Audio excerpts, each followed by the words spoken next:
तो हेलो दोस्तों, चलिए शुरू करते हैं आज एक नए वीडियो के साथ। तो जैसा कि हम लोग जब तहसील में ज़मीन लिखवाने के लिए जाते हैं तो वहाँ पे वकील जो है हमारे साथ बहुत अधिक पैसा ले लेते हैं। तो अगर आप जानना चाहते हैं कि ज़मीन लिखवाने में कितना पैसा खर्चा आता है तो उसके लिए बहुत ही सिंपल ट्रिक है। मान लीजिए आप 5 डिसमिल ज़मीन लिखवा रहे हैं।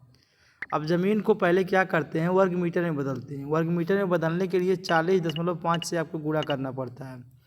202.5 वर्ग मीटर आपका ज़मीन आ गया।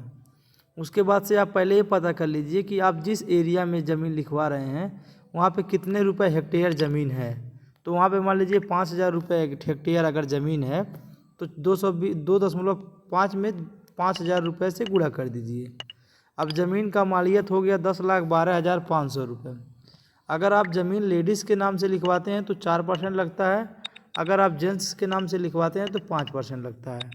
तो मान लीजिए हम लोग लेडीज़ के नाम पे जोड़ दे रहे हैं तो 10,53,000 रुपये हो रहा है, माइनस 10,12,500 रुपये। 40,500 रुपये का आपका स्टैंप लगेगा और इस पर जो है 10,12,000 जो था वहाँ जब ऊपर आप तहसीलदार के वहाँ जाएंगे तो उसका 1% का रसीद कटेगा। तो उसका 10,12,000 का मान लीजिए 10,000 रुपये का रसीद हो गया।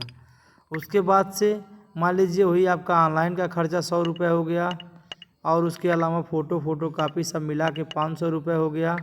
और मान लीजिए ऊपर जो है 1% जो भैट करके मांगते हैं वो खर्चा आप बचा सकते हैं, मान लीजिए वो 500 रुपये में हो जाएगा। हाँ, तो उसके बाद से मान लीजिए खारिज दाखिल का 500 रुपये रख लीजिए और वकील साहब का 1,000 रुपये खर्चा रख लीजिए।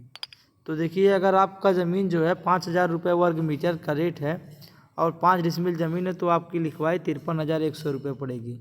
इसी तरह अगर आप किसी और भी ज़मीन को रजिस्ट्री करवाना चाहते हैं और आप उसका खरीदारी जानना चाहते हैं कि कितना खर्चा आएगा तो आप मेरे इस नंबर पर कांटेक्ट करें।